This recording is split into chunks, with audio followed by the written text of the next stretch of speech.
Hi friends, welcome to Praveen sir classes. మొదటిసారి మన YouTube ఛానల్ని చూస్తున్న ప్రతి ఒక్క అభ్యర్థి ఇప్పుడు మన ఛానల్ని సబ్స్క్రైబ్ చేయండి. ఈ వీడియో కనుక నచ్చినట్లయితే లైక్ చేయండి. మీ ఫ్రెండ్స్ అందరికీ, పోటీ పరీక్షలకు ప్రిపేర్ అవుతున్న ప్రతి ఒక్క ఆస్పిరెంట్కి ఈ వీడియో లింక్ని షేర్ చేయండి. ఇక ఈరోజు జూలై 16, 2025 వార్తలు నిలిచిన జాతీయ, అంతర్జాతీయ, రాష్ట్రీయ అంశాల గురించి, వార్తలు నిలిచిన వ్యక్తులు, అవార్డులు, పుస్తకాలు, మరి క్రీడా సంబంధిత సమాచారం, ఒక్కొక్క అంశాన్ని వివరంగా తెలుసుకుందాం. అంతకంటే ముందుగా నిన్నటి డైలీ కరెంట్ అఫైర్స్ వీడియోలో అడిగిన ప్రశ్నకి వివరణతో కూడిన సమాధానాన్ని చూద్దాము. సో ఇక్కడ క్వశ్చన్ వచ్చేసి ఒక నియామక పైన, ముఖ్యంగా ఒక మహిళ పైన క్వశ్చన్ ఇవ్వడం జరిగింది. సో ప్రశ్నని చూడండి. రైల్వే ప్రొటెక్షన్ ఫోర్స్ చరిత్రలో డైరెక్టర్ జనరల్గా నియమితులైన తొలి మహిళగా ఇటీవల ఎవరు వార్తల్లో నిలిచారు? చాలా ఇంపార్టెన్స్ ఉన్న టాపిక్. మనకు గత పోటీ పరీక్షల ప్రశ్నపత్రాలను కనుక మీరు అబ్జర్వ్ చేసినట్లయితే ఇలాంటి క్వశ్చన్స్ని మనం తరచూ చూసాము.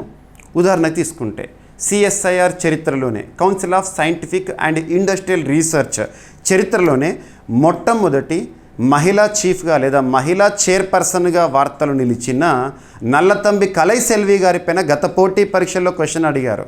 At the same time SEBI అంటే మనకు స్టాక్ మార్కెట్కి సంబంధించి, షేర్ మార్కెట్కి సంబంధించి రెగ్యులేటరీ బాడీ.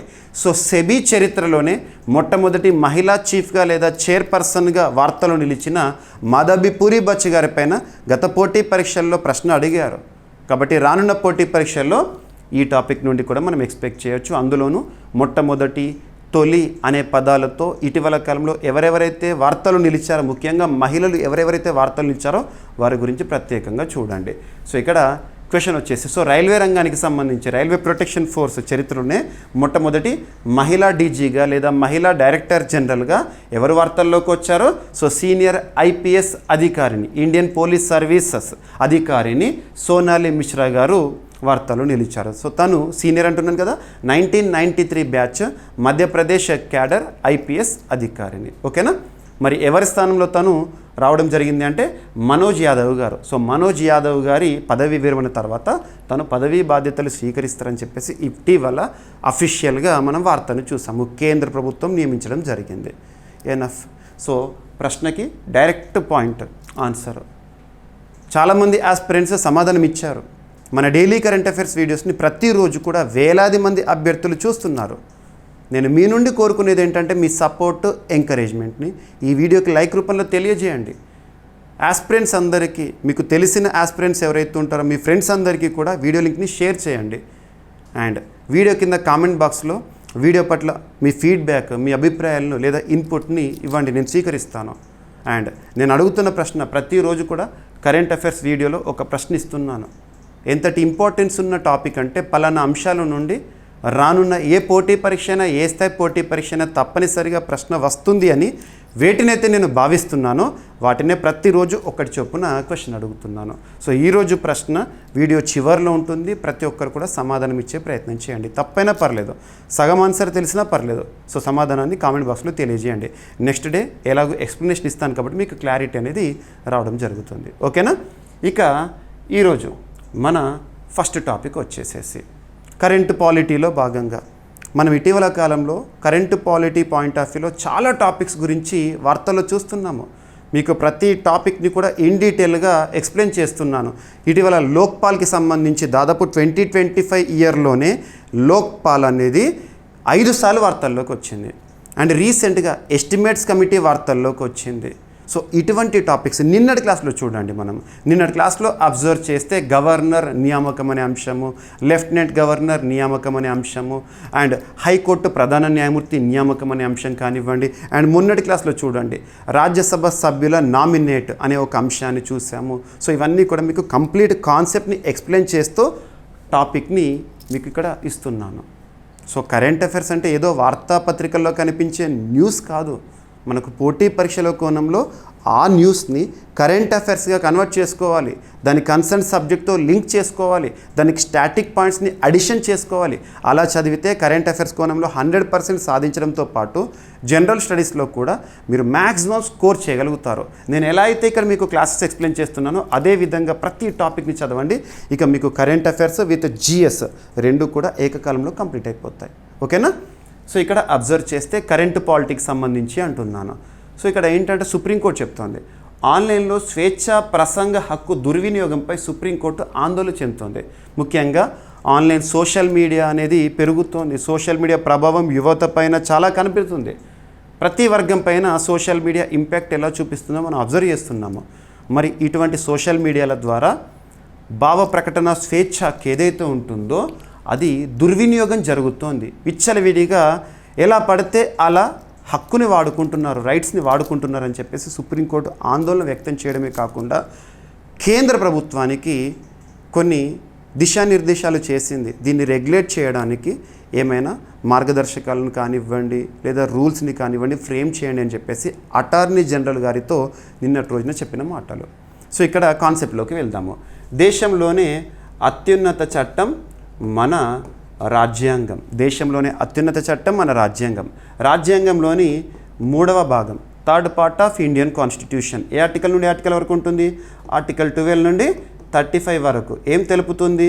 Fundamental rights. సింపుల్గా చెప్పాలంటే ప్రాథమిక హక్కులకి సంబంధించిన ప్రస్తావన రాజ్యాంగంలో ఏ భాగంలో ఇచ్చారు? 3rd పార్ట్లో ఇచ్చారు. అందులో రైట్ టు ఫ్రీడమ్, స్వేచ్ఛ స్వాతంత్రపు హక్కులు అనే ఒక కేటగిరీని చూస్తాం మనం. స్వేచ్ఛ స్వాతంత్రపు హక్కులు ఆర్టికల్ 19 నుండి 22 వరకు స్వేచ్ఛ స్వాతంత్రపు హక్కులు, రైట్ టు పర్సనల్ ఫ్రీడమ్ అంటాము. మరి ఇందులో భాగంగా ఆర్టికల్ 19 కానివ్వండి, ఆర్టికల్ 21 కానివ్వండి, వీటిని చూపెడుతూ, ఈ ఆర్టికల్స్ని చూపెడుతూ అంటే వ్యక్తిగత హక్కులను చూపెడుతూ సుప్రీంకోర్టు కొన్ని ఉదాహరణలు కూడా చెప్పింది. నిన్నటి రోజున మీరు చూస్తుంటారు. ఓకేనా? ఇక్కడ అబ్జర్వ్ చేస్తే article 19 clause 1A, article 19 clause 1లో చాలా సబ్ ఆర్టికల్స్ని మనం చూస్తూ ఉంటాము. ఆర్టికల్ 19 క్లాజ్ 1A భావ ప్రకటన స్వేచ్ఛ హక్కు, right to expression. Article 19 clause 1B ఎలాంటి ఆయుధాలు లేకుండా సమావేశం అవ్వడం ఒక హక్కుగా ఇవ్వడం జరిగింది, ప్రాథమిక హక్కుగా. Right to assemble without any arms అంటాము. Article 19 clause 1C right to form unions and associations, సంఘాలు సంస్థలను ఏర్పాటు చేసుకోవడం ప్రాథమిక హక్కు.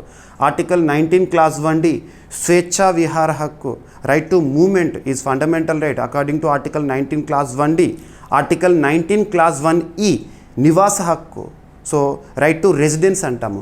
ఆర్టికల్ 19 క్లాజ్ 1F ఉండే రాజ్యాంగం అమలుకి వచ్చినప్పుడు తర్వాత దాన్ని తొలగించడం జరిగింది, పక్కన పెడితే. ఆర్టికల్ 19 క్లాజ్ 1G వృత్తి స్వాతంత్రపు హక్కు. ఇవన్నీ కూడా మనం చూస్తాము ఆర్టికల్ 19 క్లాజ్ 1లో భాగంగా.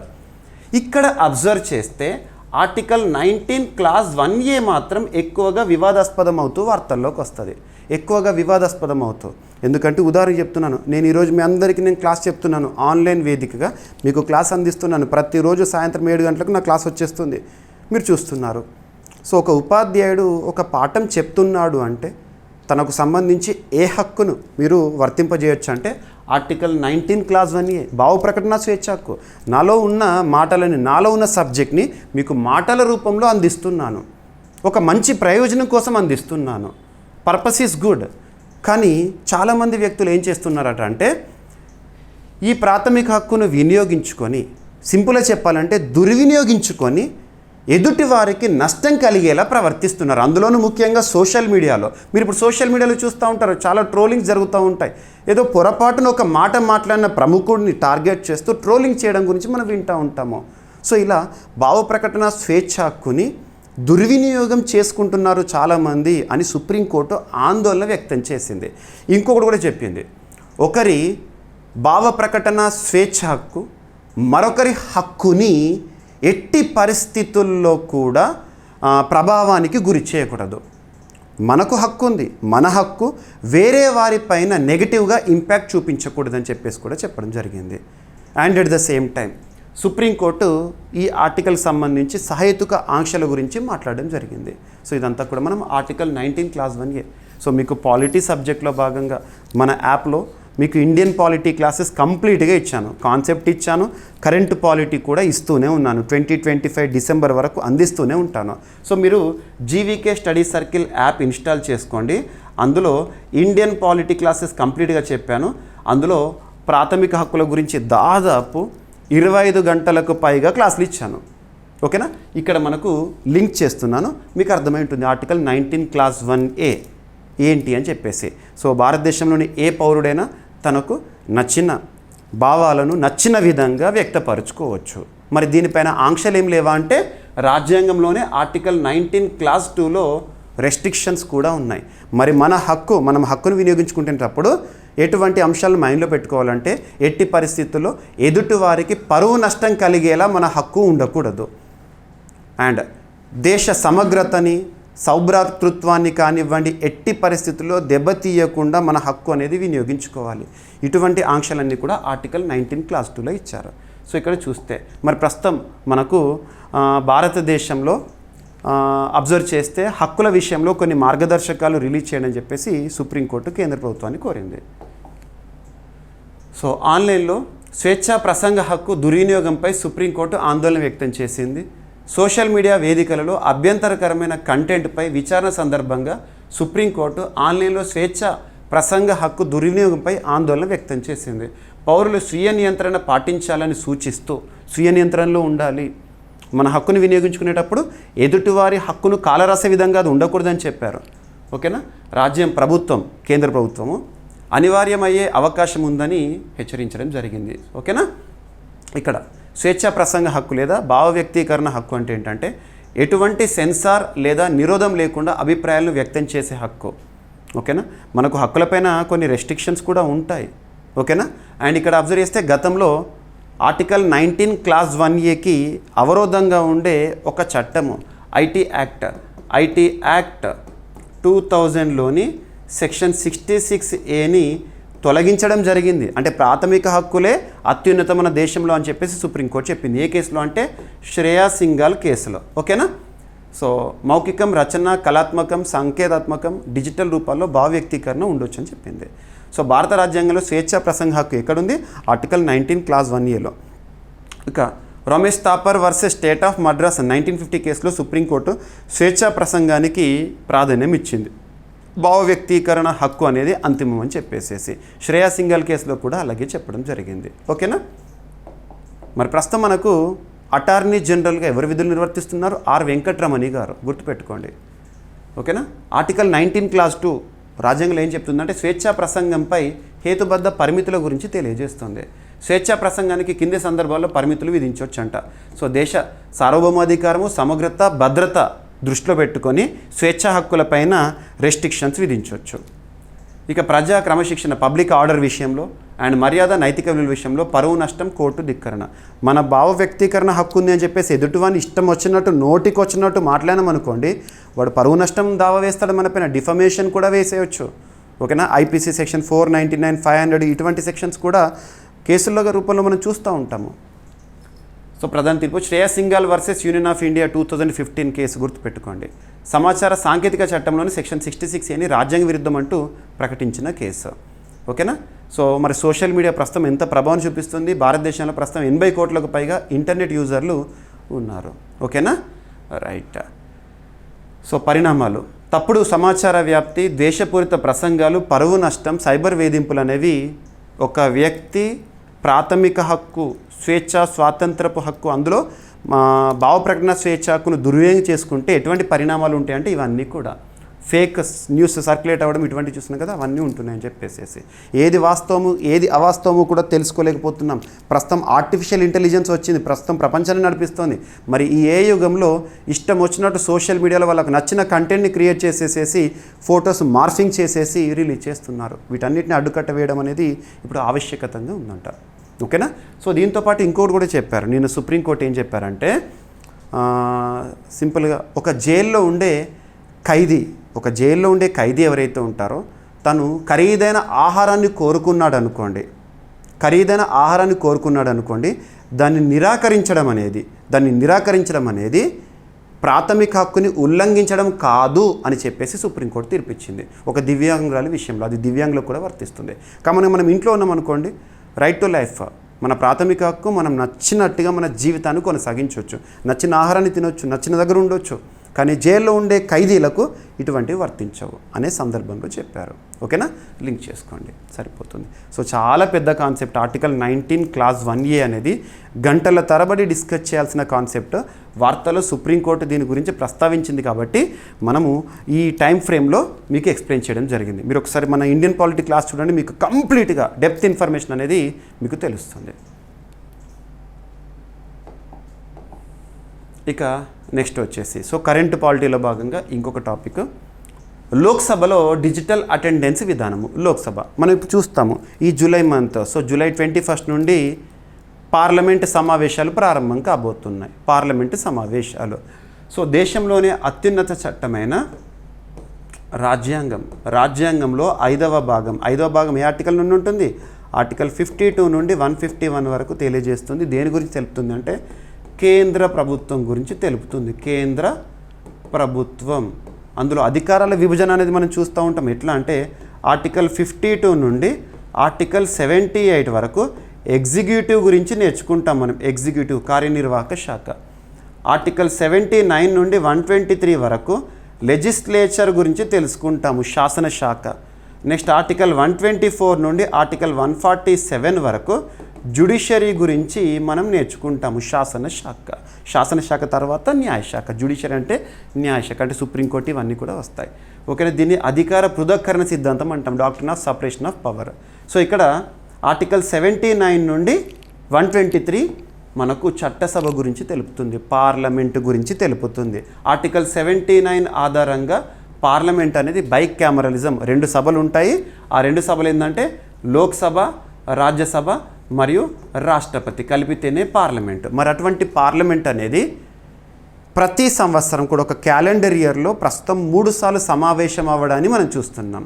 సంవత్సరంలో మొదటగా బడ్జెట్ని ప్రవేశపెట్టేందుకు బడ్జెట్ సమావేశాలు. నెక్స్ట్ సెకండ్ వచ్చేసి మాన్సూన్, వర్షాకాల సమయంలో మాన్సూన్ సెషన్స్. ఇప్పుడు మాన్సూన్ సెషన్స్ జరుగుతాయి జూలై 21 నుండి. నెక్స్ట్ వచ్చేసేసి ఇక వింటర్ టైంలో, శీతాకాలంలో శీతాకాల సమావేశాల నిర్మాణం గురించి చూస్తూ ఉంటాము. రాజ్యాంగం ప్రకారము ఒక సమావేశం, ఒక సెషన్ యొక్క క్లోజింగ్ డే నుండి మరొక సెషన్ యొక్క స్టార్టింగ్ డే మధ్య 6 నెలలకు మించకూడదు. ఓకేనా, 6 నెలలకు మించకుండా సమావేశాలు నిర్వహించాలి. మరి పార్లమెంట్ సమావేశాల నిర్వహణకి సంబంధించి ఎవరు సమన్ చేస్తారు అంటే ఆర్టికల్ 85 ఆధారంగా దేశంలోనే అత్యున్నత అధికారంలో ఉన్న రాజ్యాంగ అధినేత అయిన కాన్స్టిట్యూషనల్ హెడ్ అయిన రాష్ట్రపతి గారు ప్రారంభిస్తారు. ఆర్టికల్ 85 సమను ప్రోరోగ్ గురించి తెలుపుతుంది. సమన్ అంటే సమావేశాలని అధికారికంగా ప్రారంభించడము, ప్రోరోగ్ అంటే సమావేశాలను అధికారికంగా ముగించడం. గుర్తుపెట్టుకోండి. మరి ఇక్కడ పార్లమెంట్లో సభ్యులు ఉంటారు కదా, లోక్సభ అంటే ప్రజలచే ఎన్నికైన సభ. సో లోక్సభ సభ్యుల కోసము ఇక స్టార్ట్ అవుతుంది ఒక రీఫార్మ్. అంతకుముందు ఏంటంటే సభలో సభ్యులు ఎవరెవరు హాజరయ్యారు తెలుసుకోవడానికి బయట అటెండెన్స్ అనేది వాళ్ళు ఏదైతే ఉంటుందో బయోమెట్రిక్ వేసేసి వచ్చేవారు. ఇప్పుడు ఏంటంటే అందులో రీఫార్మ్స్, డిజిటల్ అటెండెన్స్ విధానం అనేది వారు ఎక్కడ కూర్చుంటారో అక్కడ నుండి అటెండెన్స్ అనేది వేసుకోవడము. సో ఇది ఒక రీఫార్మ్గా చూడడం జరుగుతుంది. Lok Sabha adapts AI driven artificial intelligence driven tools for multilingual access and digital attendance కోసము. సో చూడండి, జూలై 21, 2025 నుంచి ప్రారంభమయ్యే పార్లమెంట్ వర్షాకాల సమావేశాల నుంచి లోక్సభలో డిజిటల్ అటెండెన్స్ విధానాన్ని అమలు చేయబోతున్నారంట. మరి కొత్త అటెండెన్స్ విధానం ఎలా ఉంటుందంటే లోక్సభలో సభ్యులు, ఎంపీలు తమ సీట్ల వద్దనే multimedia device, MMD multimedia device ద్వారా డిజిటల్ విధానంలో హాజరు నమోదు చేస్తారు. ఇది ప్రతి సీటుకు ప్రత్యేకంగా ఏర్పాటు చేసిన ఆధునిక సాంకేతిక వ్యవస్థ. ఈ వ్యవస్థను లోక్సభ సచివాలయం అభివృద్ధి చేసి నిర్వహిస్తుందంట. మరి ఈ విధానం ఎలా పనిచేస్తుందంటే ప్రతి లోక్సభ ఎంపీ సీటు వద్ద MMD మల్టీమీడియా డివైస్ టెర్మినల్ అనేది ఉంటుంది. ఎంపీలు తమ హాజరును ఈ 3 విధానాలు, అంటే కింద పేర్కొన్న 3 విధానాల్లో ఏదో ఒకటి ద్వారా నమోదు చేసుకోవచ్చు. ఒకటి బయోమెట్రిక్ థంబ్ స్కాన్ ద్వారా, అంటే కూర్చున్న ప్లేస్లోనే థంబ్ స్కాన్ చేయొచ్చు. నెక్స్ట్ పిన్, పాస్వర్డ్ ఆధారిత లాగిన్ ఒక్కొక్క ఎంపీకి ఉంటుంది. నెక్స్ట్ వచ్చేసేసి ఐకార్డ్, స్మార్ట్ కార్డు ట్యాప్ ద్వారా. సో ఈ అటెండెన్స్ సిస్టమ్ పార్లమెంట్లోని అంతర్గత డిజిటల్ పోర్టల్తో అనుసంధానమై ఉంటుంది. ఈ పోర్టల్లో సమావేశం ఎజెండా, డాక్యుమెంట్లు, విభజన వివరాలు కూడా అందుబాటులో ఉంటాయి. క్లియర్. అటెండెన్స్ ఉండాలి మరి ఖచ్చితంగా, ఎందుకంటే ఒక సభ్యుడు, పార్లమెంట్లోని ఒక సభ్యుడు కంటిన్యూస్గా వరుసగా 60 రోజులు అంటే సభా సమావేశమైన సమయంలో వరుసగా 60 రోజులు గైర్హాజరయ్యాడనుకోండి, అంటే ఆబ్సెంట్ అయ్యాడనుకోండి, తన సభ్యత్వాన్ని తొలగించే అధికారము సభాధ్యక్షుడికి ఉంటుంది. కాబట్టి అటెండెన్స్ చూస్తారు. ఓకేనా? సో పార్లమెంట్ డిజిటలైజేషన్లో భాగంగా ఈ చర్య తీసుకున్నారు. ప్రస్తుతం అంతా కూడా డిజిటల్ విధానంలో పయనిస్తున్నాం మనం. ఇప్పటివరకు ఎంపీలు పార్లమెంట్ భవనం ప్రవేశ ద్వారాల వద్దే హాజరు నమోదు చేసేవారు. ఇప్పుడు తమ సీట్ల నుంచే హాజరు నమోదు చేసుకోవచ్చంట. ఈ విధానం పారదర్శకత, సమయం ఆదా, ఎఫిషియన్సీని పెంచే లక్ష్యంతో తీసుకొచ్చారు. ఇక భారత రాజ్యసభలో కూడా ఇటువంటి డిజిటల్ అటెండెన్స్ విధానం అమలు చేసే దిశగా పరిశీలన జరుగుతుంది. ఫస్ట్ లోక్సభలో. ఓకేనా? ఇక నెక్స్ట్ వచ్చేసి సూపర్లేటివ్స్. మొట్టమొదటి, అతిపెద్ద, అతి చిన్న, అతి పొడవైన ఇలాంటి ప్రత్యేక పదాలతో కూడిన కరెంట్ అఫైర్స్ని మనం సూపర్లేటివ్స్గా డిస్కస్ చేస్తున్నాము. అందులో ఒక టాపిక్ వచ్చేసేసి ఇప్పుడు ఈరోజు ఒక 2 to 3 టాపిక్స్ ఉన్నాయి సూపర్లేటివ్స్. సో సిక్కింలో భారతదేశంలోనే తొలి డిజిటల్ నొమాడ్ విలేజ్ అనేది నిన్నట్రున ప్రారంభమైంది. ఆ విలేజ్ పేరు గుర్తుంచుకోండి. డిజిటల్ నొమాడ్ విలేజ్ అంటే ఏంటో చూడండి, ఏ రాష్ట్రంలో ఉంది సరిపోతుంది. సిక్కింకి చాలా ప్రత్యేకత ఉంది. గతంలో మనము దేశంలోనే మొట్టమొదటి ఆర్గానిక్ స్టేట్ సిక్కిం అని చెప్పేసేసి సిక్కిం. నాతులా పాస్ గురించి తరచు మనం చూస్తూ ఉంటాము. మానస సరోవర్ యాత్ర అప్పుడు కూడా మీకు చెప్పాను సిక్కిం ప్రత్యేకత అని చెప్పేసేసి. సో ఇక్కడ అబ్జర్వ్ చేస్తే డిజిటల్ నొమాడ్ విలేజ్ అంటే ఏంటంటే, ఉదాహరణకు ప్రస్తుతం మనం డిజిటల్ రెవల్యూషన్ చూస్తున్నాం. ఒక వ్యక్తి ఉదాహరణకు తీసుకుంటే ఒక ప్రాంతానికి వెళ్ళినప్పుడు, అంటే తనకు సిస్టమ్ ఉంటే సరిపోతుంది, అందులో ఇంటర్నెట్ ఉంటే సరిపోతుంది, ఇక ప్రపంచంలో తను ఎక్కడి నుండి అయినా కూడా పని చేసుకోగలుగుతాడు అనే పరిస్థితులు ఇప్పుడు ఉన్నాయి. మరి అలా ఒక వ్యక్తి ఒక ప్రాంతానికి వెళ్ళి అక్కడ డిజిటల్ విధానాలు పొందుతున్నాడు అనుకోండి, అన్ని విధాలు పొందుతున్నాడు, అలా నొమాడ్ విలేజ్గా మనం చెప్పవచ్చు. సో ఇక్కడ చూడండి simple explanation. So digital nomad village అంటే ఏంటంటే, ఇంటర్నెట్ ఆధారంగా పనిచేసే వివిధ ప్రదేశాలకు ప్రయాణిస్తూ వివిధ ప్రదేశాలకు ప్రయాణిస్తూ ఉద్యోగ వ్యాపార కార్యకలాపాలు నిర్వహించే వ్యక్తులకు అనువైన గ్రామం అనేది దేశంలో మొట్టమొదటి డిజిటల్ నొమాడ్ విలేజ్ అనేది ఇక్కడ మనం చూడడం జరుగుతుంది. ఓకేనా? ఇక్కడ అబ్జర్వ్ చేస్తే గ్రామీణ ప్రాంతాల్లోనూ డిజిటల్ సౌకర్యాలతో పనిచేయడానికి అనువైన వాతావరణాన్ని కల్పించే ఉద్దేశమే ఈ డిజిటల్ నొమాడ్ విలేజ్ యొక్క ప్రత్యేకత. చూడండి, గ్రామీణ ప్రాంతం మనకి గ్రామీణ ప్రాంతాల్లో చాలా అమ్యూనిటీస్, సౌకర్యాలు అనేవి, ఇన్ఫ్రాస్ట్రక్చర్ అనేవి ఉండకపోవచ్చు. కానీ డిజిటల్ నొమాడ్ ఇప్పుడు సిక్కింలో ఏదైతే విలేజ్ వార్తల్లోకి వచ్చిందో ఆ విలేజ్ పేరు ఏంటంటే యక్తెన్ గ్రామం. అదే దేశంలోనే మొట్టమొదటి డిజిటల్ నొమాడ్ విలేజ్ పేరు ఏంటంటే యక్తెన్ గ్రామం. అది సిక్కింలో ఉంది. సిక్కింలోని పాక్యోంగ్ డిస్టిక్లో ఉంది. అక్కడ ఇక గ్రామీణ ప్రాంతమే, ఏరియా మాత్రం రూరల్ ఏరియానే, కానీ హై స్పీడ్ ఇంటర్నెట్ సౌకర్యాలు, డిజిటల్ సౌకర్యాలు ప్రొవైడ్ చేయబడిన విలేజ్ అన్నట్టు. సో గ్రామీణ ప్రాంతాల్లోనూ డిజిటల్ సౌకర్యాలతో పనిచేయడానికి అనువైన వాతావరణాన్ని కల్పించే ఉద్దేశంలో ఇది ఏర్పాటు చేశారు. ఇక యక్తెన్ గ్రామం ప్రత్యేకత అండ్ సిక్కిం యొక్క ప్రత్యేకత, ద మోస్ట్ అట్రాక్టివ్ టూరిస్ట్ డెస్టినేటెడ్ స్టేట్స్లో సిక్కిం కూడా ఒకటి, ఆర్గానిక్ స్టేట్. ఓకేనా? సో సహజ అందాలు, ప్రశాంత వాతావరణంలో కూడిన వాతావరణం ఈ యక్తెన్ విలేజ్ యొక్క ప్రత్యేకత. సో హిమాలయ పర్వత ప్రాంతంలోని పర్యాటక గ్రామీణ అభివృద్ధి ప్రత్యేకము. రైట్? ఇక భారతదేశంలో తొలి digital village, not nomad village, భారతదేశంలో తొలి డిజిటల్ విలేజ్ ఏమో అఖోదరా అనే ఒక గ్రామం, అది గుజరాత్ 2015లోనే. ఇక డిజిటల్ నొమాడ్స్ ఇంటర్నెట్ ద్వారా ప్రపంచవ్యాప్తంగా ప్రయాణిస్తూ నెట్ ఆధారిత ఉద్యోగాలు, వ్యాపారాలు నిర్వహించే వ్యక్తులను నోమాడ్స్ అంటాం, డిజిటల్ నోమాడ్. సో ఉదాహరణకి నాకు ల్యాప్టాప్కి ఇంటర్నెట్ సౌకర్యం ఉంటే చాలు, నేను చేయాల్సిన పని మొత్తాన్ని కూడా ప్రపంచంలో ఏ మూలన ఉన్నా కూడా కొనసాగించవచ్చు. అతన్ని నోమాడ్ అంటారు. గతంలో మనము ట్రైబ్స్ ఉంటారు కదా, గిరిజన తెగలు, నోమాడిక్ ట్రైబ్ అంటాం. అంటే ఒక ప్రాంతంలో ఒక ప్రాంతాన్ని సంచరించేవారు అది. ఓకేనా? ప్రపంచంలో డిజిటల్ నొమాడ్ విలేజెస్ ఇప్పటికీ ఎక్కడెక్కడ ఉన్నాయంటే పోర్చుగల్లో మడైరా అనే ఒక గ్రామం కానివ్వండి, ఇండోనేషియాలో Bali and Thailand Chiang Mai and మొదలైన ప్రాంతాలు ప్రసిద్ధి. భారతదేశంలో మాత్రం మొట్టమొదటి డిజిటల్ నొమాడ్ విలేజ్ యక్తెన్ గ్రామం, సిక్కిం. డైరెక్ట్ పాయింట్ గుర్తుపెట్టుకోండి.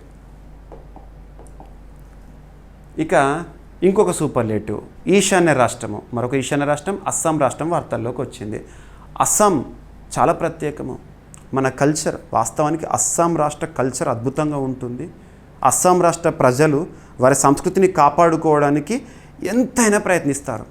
అటువంటి అస్సాం రాష్ట్రంలో ప్రస్తుతం అధికారంలో ఉంది బీజేపీ, భారతీయ జనతా పార్టీ. ముఖ్యమంత్రిగా హిమంత బిశ్వ శర్మ గారు విధులు నిర్వర్తిస్తున్నారు. హిమంత బిశ్వ శర్మ గారు. ఓకేనా?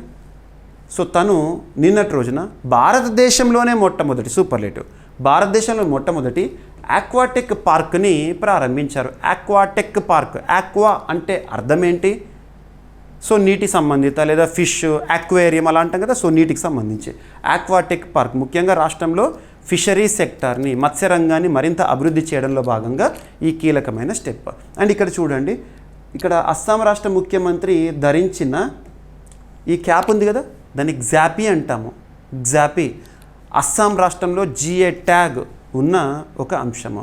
అండ్ తను ధరించిన ఒక క్లాత్ ఉంది కదా, దీన్ని గమోసా అంటాం. గమోసా లేదా గమ్చా. దీనికి జిఏ ట్యాగ్ ఉంది. జిఏ ట్యాగ్ చాలా ఇంపార్టెంట్, ఎగ్జామినేషన్లో చాలాసార్లు అడిగారు. రీసెంట్గా జూన్ 21 రోజున భారత ప్రధాని నరేంద్ర మోదీ గారు విశాఖ వేదికగా యోగాంధ్ర కార్యక్రమంలో పార్టిసిపేట్ చేశారు కదా, ఆ రోజు కూడా ఇదే తను ధరించారు. Very very important. So 2025 July నెలలో అస్సాం రాష్ట్ర ముఖ్యమంత్రి హిమంత బిశ్వ శర్మ గారు భారతదేశంలోనే మొదటి ఆక్వా టెక్నాలజీ పార్క్ని ప్రారంభించారు. Aqua technology park. ఈ పార్క్ అస్సాంలోని సోనాపూర్లో ఉన్న బాగీబరి ప్రాంతంలో ఏర్పాటు చేయడం జరిగింది. బాగీబరి ప్రాంతంలో ఈ పార్క్ని ఆక్వాటెక్ పార్క్గా పిలుస్తారు. ఎక్కడ? అస్సాం రాష్ట్రంలోని సోనాపూర్లో ఉన్న బాగీబరి ప్రాంతంలో దేశంలోనే మొట్టమొదటి ఆక్వాటెక్ పార్క్. మరి ఉద్దేశం ఏంటి? రాష్ట్రంలో చేపల ఉత్పత్తిని లేదా మత్స్యరంగాన్ని ప్రోత్సహించడము, ఆధునిక నీటి ఆధారిత సాంకేతికతలను చేపల రైతులకు అందించడము. సో చేపల పెంపకంపై ఆధారపడిన జీవనోపాధిని మరింత బలోపేతం చేయడం. ఫిషర్మెన్ వాళ్ళు ఉంటారు కదా వాళ్ళు. సో చేపల రైతులకు ఆదాయం పెంచడం, ఉపాధి అవకాశాలని మెరుగుపరచడం అనేది ఈ ఆక్వాటెక్ పార్క్ యొక్క ముఖ్య ఉద్దేశము. రైట్? అస్సాంలో రీసెంట్గా మనము కామాఖ్య దేవాలయంలో అంబుబాచి మేళా గురించి డిస్కస్ చేస్తాము. అవన్నీ లింక్ అవ్వాలి ఒక టాపిక్ డిస్కస్ చేసినప్పుడు. ఓకేనా? సో పార్క్ ప్రత్యేకతలు ఏంటంటే ఆధునిక నీటి నిర్వహణ, చేపల పెంపకంలో ఉపయోగించే అత్యాధునిక సాంకేతికతలు అనేవి ఈ ఆక్వాటెక్ పార్క్ యొక్క సంతము. ఇక అస్సాం భారతదేశంలో చేపల ఉత్పత్తిలో ప్రధాన రాష్ట్రాల్లో ఒకటి ఉంటుంది, టాప్ స్టేట్స్లో ఒకటి ఉంటుంది. రైట్? ఇక భారత ప్రభుత్వము ప్రధానమంత్రి మత్స్య సంపద యోజన కార్యక్రమానికి గాను 2020-25 సంవత్సరాల మధ్యకాలానికి 20,050 కోట్ల రూపాయలను కేటాయించడం జరిగింది. ఓకేనా? అండ్ నేను ఇస్తున్న ఒక టాపిక్ ఉందనుకోండి, వార్తల్లో కనిపించే టాపిక్, దానికి ఎక్స్ట్రా ఇన్ఫర్మేషన్ ఏదైతే ఇస్తున్నానో ఈచ్ అండ్ ఎవ్రీ పాయింట్ మీకు స్టాటిక్ పాయింట్స్ ఇవన్నీ ఇస్తున్నాను. వాటన్నిటిని కూడా చూడండి. పీడిఎఫ్ మీకు ఏదైతే మన యాప్లో అందుబాటులో ఉంటుందో పీడిఎఫ్, ప్రతిరోజు చెప్తున్న క్లాస్ సంబంధించి పీడిఎఫ్ అనేది మీకు అందుబాటులో ఉంది యాప్లో. సో చూడొచ్చు శాంపిల్ పీడిఎఫ్స్ కూడా. సో అదే విధంగా చదవండి ఈచ్ అండ్ ఎవ్రీ టాపిక్ని కూడా. ఓకేనా? సో భారత్లో మొదటి మహిళలే నిర్వహించే డిస్పెన్సరీ అనేది ప్రారంభమైంది. ఏ రాష్ట్రంలో ప్రారంభమైంది? ప్రత్యేకము. సో మహిళలకి సంబంధించి ఇటువంటి కూడా ప్రత్యేకము. మహిళల ఆధ్వర్యంలో మొట్టమొదటి అనే అంశము, లేదా ఇటీవల కాలంలో ట్రాన్స్జెండర్ల ఆధ్వర్యంలో మొట్టమొదటి హాస్పిటల్ తెలంగాణకు సంబంధించి ఇటువంటివి ఇంపార్టెంట్. సో మహిళల ఆధ్వర్యంలో, పూర్తి మహిళల ఆధ్వర్యంలో ఒక రైల్వే స్టేషన్ ఇటీవల వార్తల్లోకి వచ్చింది, అది ఎక్కడ అని ఇటువంటి క్వశ్చన్స్ అడుగుతారు ఎగ్జామినేషన్లో. సో ఇక్కడ ఒక డిస్పెన్సరీ అనేది న్యూస్లోకి వచ్చింది, అది ఏ రాష్ట్రము ఏ ప్రాంతం అని చూడండి సరిపోతుంది.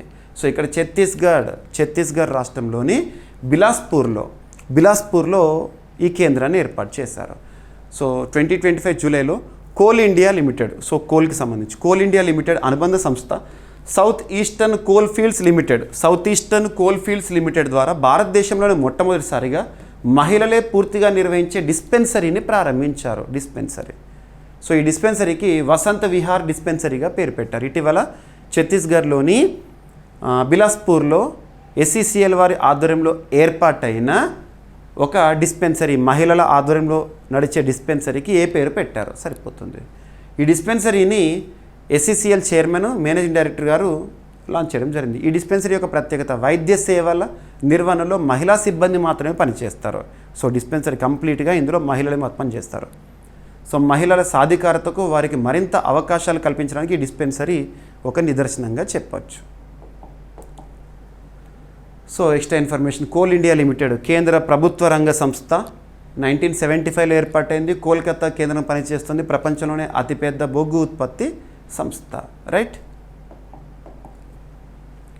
ఇక నెక్స్ట్ రీసెంట్గా డబ్ల్యూహెచ్ఓకి సంబంధించి కానివ్వండి, యునెస్కోకి సంబంధించి కానీ చాలా అంశాలు మన వార్తల్లో చూస్తున్నాము. ప్రస్తుతం యునెస్కోకి సంబంధించి లాస్ట్ 1 వీక్లో యునెస్కో రిలేటెడ్గా చాలా ఇన్ఫర్మేషన్ మనం చూసాము. ఇక భారతదేశానికి సంబంధించిన ఏ టాపిక్స్ అయితే డిస్కస్ చేద్దామో వాటిని చూడండి. రీసెంట్గా UNESCO, United Nations Educational Scientific Cultural Organization, ఐక్యరాజ్య సమితికి అనుబంధంగా పనిచేస్తున్న యునెస్కో ప్రపంచవ్యాప్తంగా చరిత్ర, సంస్కృతి, వారసత్వానికి నిదర్శనంగా నిలుటద్దంగా ఉండే ప్రాంతాలను, కట్టడాలను, ఆచార సంస్కృతులను పరిరక్షిస్తూ ఉంటుంది. వివిధ జాబితాల రూపంలో ప్రకటిస్తూ ఉంటుంది, వాటిని ప్రొటెక్ట్ చేస్తూ ఉంటుంది. మరి అటువంటి యునెస్కో ప్యారిస్ కేంద్రంగా పనిచేస్తుంది. Paris France. 1945 నవంబర్ 16 రోజున యునెస్కో ఏర్పాటైంది. సో యునెస్కోకి సంబంధించి రీసెంట్గా 47వ 47వ world heritage committee meeting, UNESCO 47th world heritage committee meeting ఎక్కడ జరుగుతోంది? ప్యారిస్ వేదికగా జరుగుతోంది, హెడ్ క్వార్టర్లో జరుగుతోంది. జూలై 9కే ప్రారంభమైంది. ఆ మీటింగ్లోనే కదా రీసెంట్గా మన భారతదేశం నుండి మరాఠా మిలిటరీ ల్యాండ్స్కేప్స్, ఒక 12 కోటలు మరాఠా మిలిటరీ ల్యాండ్స్కేప్స్ని భారతదేశం నుండి 44వ వరల్డ్ హెరిటేజ్ సైట్గా యునెస్కో గుర్తించింది. అంతకంటే ముందు మీకు ఇంకో టాపిక్ చెప్పాను. ఆఫ్రికాలోని 3 ప్రాంతాలను వరల్డ్ హెరిటేజ్ ఇన్ డేంజర్ జాబితా నుండి తొలగించింది యునెస్కో అని చెప్పేసేసి. అండ్ నిన్నటి క్లాస్లో కూడా చెప్పాను మీకు, కంబోడియాలో ఒక డార్క్ స్పాట్స్ ఏవైతే ఉంటాయో వాటిని 3 ప్రాంతాలని యునెస్కో వరల్డ్ హెరిటేజ్ సైట్గా గుర్తించింది అని చెప్పేసేసి. సో ఇవన్నీ మనం చూస్తున్నాము. సో ఇక్కడ సియర్రా లియోన్ అనే ఒక కంట్రీ, ఆఫ్రికా ఖండంలోని ఒక దేశము. ఆ దేశంలోని 2 ప్రాంతాలు ఏవైతే ఉంటే వాటన్నిటి కలిపి ప్రపంచ వారసత్వ సంపదగా గుర్తించింది, వరల్డ్ హెరిటేజ్ సైట్గా. సో సియర్రా లియోన్ ఎక్కడ ఉంటుంది? ఆఫ్రికా ఖండంలో ఉంటుంది, ఆఫ్రికాకి వెస్టర్న్ సైడ్లో ఉంటుంది. ఓకేనా? సో ఇక్కడ న్యాచురల్ బ్యూటీ ఆ ప్రాంతం అంతా కూడా. సో చూడండి, బయోడైవర్సిటీకి కూడా ఫేమస్. సియర్రా లియోన్లోని టివాయ్ ద్వీపము మరియు గోలా రెయిన్ ఫారెస్ట్ ప్రాంతాలను యునెస్కో ప్రపంచ వారసత్వ ప్రదేశంగా గుర్తించింది, రెండింటినీ కలిపి. ఇది సియర్రా లియోన్కు చెందిన తొలి ప్రపంచ వారసత్వ ప్రదేశం. అంతకుముందు సియర్రా లియోన్లో వరల్డ్ హెరిటేజ్ సైట్ ఏమీ లేదు, ఇప్పుడు వచ్చింది. ఈ వారసత్వ ప్రదేశం 2 ప్రాంతాలను కలిగి ఉంటుంది, ఒకటే గుర్తింపు 2 ప్రాంతాలు. So Tiwai island wildlife sanctuary, ఇది 12 చదరపు కిలోమీటర్ల విస్తీర్ణంలో ఉంది. దక్షిణ సియర్రాలో ఉన్న మోవా నది మధ్యలో ఒక ద్వీపం ఇది. 11 రకాల అతి అరుదైన వానర జాతులకి ఇది నివాసము. పశ్చిమ ఆఫ్రికాలో జీవ వైవిధ్య పరిశోధన కేంద్రం ఇక్కడ సొంతము. ఓకేనా? ఎకో టూరిజంలో కూడా ఇంపార్టెన్స్ ఉంది. ఇక Gola rainforest area. So Sierra లియోన్లో అతిపెద్ద ఉష్ణమండల రెయిన్ ఫారెస్ట్. ఈ అడవిలో అరుదైన పిగ్మీ లేదా చిన్న నీటి గుర్రాలు, ఆఫ్రికన్ అడవి ఏనుగులు అనేవి ఉంటాయంట. వందలాది జాతుల పక్షులు, కీటకాలకు నిలయము. ఓకేనా? సియర్రా లియోన్ రాజధాని వచ్చేసేసి ఫ్రీ టౌన్. రైట్? గుర్తుపెట్టుకోండి, ఎగ్జామినేషన్లో ఇటువంటి పాయింట్స్ అడగవచ్చు. అండ్ రీసెంట్గా యునెస్కోకి సంబంధించి మనం తరచూ చూస్తున్నాం, ఏప్రిల్ 18th ఎవ్రీ ఇయర్ కూడా వరల్డ్ హెరిటేజ్ డేగా సెలబ్రేట్ చేస్తుంది యునెస్కో. ఆ రోజున మన భారతదేశం నుంచి భగవద్గీతని, నాట్యశాస్త్రాన్ని వరల్డ్ మెమరీ ఆఫ్ రిజిస్టర్లో గుర్తింపించింది. వాటి చేరికతో 14 చేరింది వరల్డ్ మెమరీ ఆఫ్ రిజిస్టర్. అటువంటివి చూడండి. అండ్ రీసెంట్గా భారత ప్రభుత్వం మినిస్ట్రీ ఆఫ్ కల్చర్ వారు భారతదేశంలోని లక్నో సిటీని క్రియేటివ్ సిటీస్ నెట్వర్క్ లిస్ట్లో గుర్తించండి అని చెబుతూ నామినేట్ చేసింది. ఒకవేళ అది గుర్తింపు పొందితే 9వది భారతదేశం నుండి. ఇప్పటివరకు 8 ఉన్నాయి. అటువంటివన్నీ లింక్ చేసుకోండి. ఓకేనా? సో ప్రపంచ వారసత్వ ప్రదేశాలు అండ్ ప్రపంచ వారసత్వ కమిటీ ప్రతి సంవత్సరం ప్రదేశాలను ఎంపిక చేస్తూ ఉంటుంది. Last year 46th world heritage committee meeting అనేది భారతదేశం ఆతిథ్యంలో జరిగింది లాస్ట్ జూలైలో. ఓకేనా? ఇక ఫెరోమోన్ ఆధారితంగా మిడతలను నియంత్రించడం, లోకస్ట్. సో చాలామంది మీకు లోకస్ట్ అనేది ఐడియా ఉంటుంది. ముఖ్యంగా కొన్ని సినిమాల ద్వారా కూడా మనకు కొన్ని సబ్జెక్ట్స్ అర్థమవుతాయి. సో సినిమా పేరేంటో పర్ఫెక్ట్గా ఐడియా లేదు, ఎందుకంటే సినిమాలు తక్కువనే. ఒక సినిమాలో హీరో సూర్య, ఆ సినిమాలో పెద్ద రైలు బండిలో లోకస్ట్ని తీసుకొచ్చి వదిలిపెట్టడము, పంటలను సర్వనాశనం చేయడం, ఇటువంటి ఒక స్ట్రాటజీ అనేది ఉంటుంది. మీకు ఐడియా ఉంటుంది. లోకస్ట్ అంటే తెలుగులో మనం మిడతలు అనొచ్చు. మన భారతదేశంలో లోకస్ట్ దాడి ఎక్కువగా ఎటువైపు చూస్తామంటే వెస్టర్న్ సైడ్ ఆఫ్ ఇండియా, ముఖ్యంగా రాజస్థాన్, గుజరాత్ ఈ ప్రాంతాల్లో పంట భూములను సర్వనాశనం చేసేస్తాయి లోకస్ట్. ఏదో 1-2 మిడతలు అంటే మనం తట్టుకోగలుగుతాము, కానీ లక్షలాది మిడతలు ఒకేసారి ఇలా దండుగా వచ్చేసేసి పంట మీద పడి ఏకకాలంలో నాశనం చేసినాయి అనుకోండి, ఎంత దారుణంగా ఉంటుంది. పంట నష్టం జరుగుతుంది, ఎకానమీ దెబ్బతింటుంది. అటువంటి లోకస్ట్ని నియంత్రించడానికి చాలా చర్యలు చూస్తూ ఉంటాం, భారత ప్రభుత్వం కూడా చూస్తూ ఉంటుంది. సో ఇక్కడ ఒక లోకస్ట్ ఇంకొక లోకస్ట్ని ఎలా అట్రాక్ట్ చేస్తుంది? కామన్గా జంతువులు, మనకు మనుషుల్లోనేమో హార్మోన్స్ అంటాము, జంతువుల్లో ఒక చిన్న కాన్సెప్ట్ ఏంటంటే ఫెరోమోన్స్. మీకు ఐడియా ఉండి ఉంటుంది, బయాలజీ స్టూడెంట్ అయితే ఫెరోమోన్స్. ఉదాహరణకి చెప్పాలంటే చీమలు ఉన్నాయనుకోండి, చీమలు ఒక చీమ వెనుక ఒక దారలాగా, ఒక చీమ ఉంది అంటే 10 చీమలకి వెనుక వెళ్తారు, 10 కాదు లక్షల చీమలు వెళ్తూనే ఉంటాయి దార. ఎలా పర్ఫెక్ట్గా వెళ్ళగలుగుతాయంటే ఫెరోమోన్స్ ఆధారంగా. సో అవి వదిలే ఫెరోమోన్స్, ఓకేనా. సో ఇక్కడ ఫెరోమోన్స్ని కంట్రోల్ చేయడం ద్వారా లోకస్ట్ దండుగా ఏర్పడడాన్ని నియంత్రించవచ్చు అని చెప్పేసి ఒక పరిశోధన వార్తల్లోకి వచ్చింది, ఓకేనా. సో లోకస్ట్ మిడతల దండు వ్యవసాయానికి తీవ్ర నష్టాన్ని కలిగిస్తుంది. 2019-20లో తూర్పు ఆఫ్రికా, పాకిస్తాన్, భారత్లో గత 25 ఏళ్లలోనే అత్యంత తీవ్ర స్థాయిలో ఈ దండులు సంభవించాయి. మిడతలు సాంప్రదాయిక రసాయన పురుగుల మందుల వాడకం పర్యావరణానికి, ఆహార భద్రతకు హానికరంగా ఉంది. ఈ నేపథ్యంలో ఫెరోమోన్ సహాయంతో పర్యావరణ హిత సురక్షిత నియంత్రణ పద్ధతి అందుబాటులోకి వచ్చింది. మిడతలు సాధారణంగా ఒంటరిగా జీవిస్తాయి. అసలైతే ప్రత్యేక పరిస్థితుల్లో ఒకే చోట గుంపులుగా ఏర్పడి పెద్ద దండుగా మారుతాయి. అవి ఒక రోజు లోపల 150 కిలోమీటర్ల దూరం వరకు ప్రయాణిస్తూ వేలాది హెక్టార్ల పంటలను తినేస్తాయి. ఇవి ఆహారాన్ని తిన్న తర్వాత విడుదల చేసే రసాయన సంకేతాల ద్వారా మిడతల గుంపులు ఏర్పడతాయి. సో 4-వినైల్ అనిసోల్ అనే ఫెరోమోన్ విడుదల చేయడం ద్వారా మిడతలు సమూహాలుగా ఏర్పడతాయి. ఒక మిడత నుండి ఇంకో మిడత ఆ ఫెరోమోన్స్ని అబ్జర్వ్ చేస్తూ మిడతలు ఆహారం తీసుకున్న తర్వాత వీటి వెనుక కాలం నుంచి 4-వినైల్ అనిసోల్ విడుదలవుతుంది. దీని వాసనకు ఆకర్షితమైన ఇతర మిడతలు కూడా చేరి ఒకదానికొకటి కాళ్ళతో రుద్ది సెరోటోనిన్ని విడుదల చేస్తాయి. ఈ సెరోటోనిన్ కారణంగా మిడతలు గుంపుగా ఏర్పడి సమూహ ప్రవర్తన ప్రారంభిస్తాయి. ఎటు పడితే అటు ఒక్కసారి మాప్ మొత్తం కూడా వెళ్ళిపోతుంది అన్నట్టు. 4-వే విడుదలను నిరోధించడం ద్వారా మిడతల గుంపులను నివారించవచ్చు. సో ఒక మిడత నుండి ఇంకొక మిడతకి వచ్చే స్మెల్ ఏదైతే ఉంటుందో దాన్ని అడ్డుకట్ట వేసి సరిపోతుందిగా ఈ మాబ్ని నియంత్రించవచ్చు కదా, అది పరిశోధన, ఓకేనా. ఇటీవల శాస్త్రవేత్తలు చేస్తున్నారు. ఈ విధానం ద్వారా ఫెరోమోన్ల విడుదలను నియంత్రించడం ద్వారా మిడతల గుంపులు ఏర్పడకుండా అడ్డుకోవచ్చు, రైట్. సో ఇక్కడ అబ్జర్వ్ చేస్తే మిడతలు చాలా రకాలు ఉంటాయి. అందులో కూడా ఎడారి మిడతలు, డిజర్ట్ లోకస్ట్ అంటాము. వలస మిడతలు ఒక ప్రాంతం ఉండి ఇంకో ప్రాంతం వేలాది కిలోమీటర్లు పోతూ ఉంటాయి, మైగ్రేటరీ లోకస్ట్. అండ్ ఎడారి మిడతలు ఏవైతే ఉంటాయో సిస్టోసెర్కా గ్రిగేరియా, అత్యంత ప్రమాదకరమైన సిస్టోసెర్కా గ్రిగేరియా, ఓకేనా.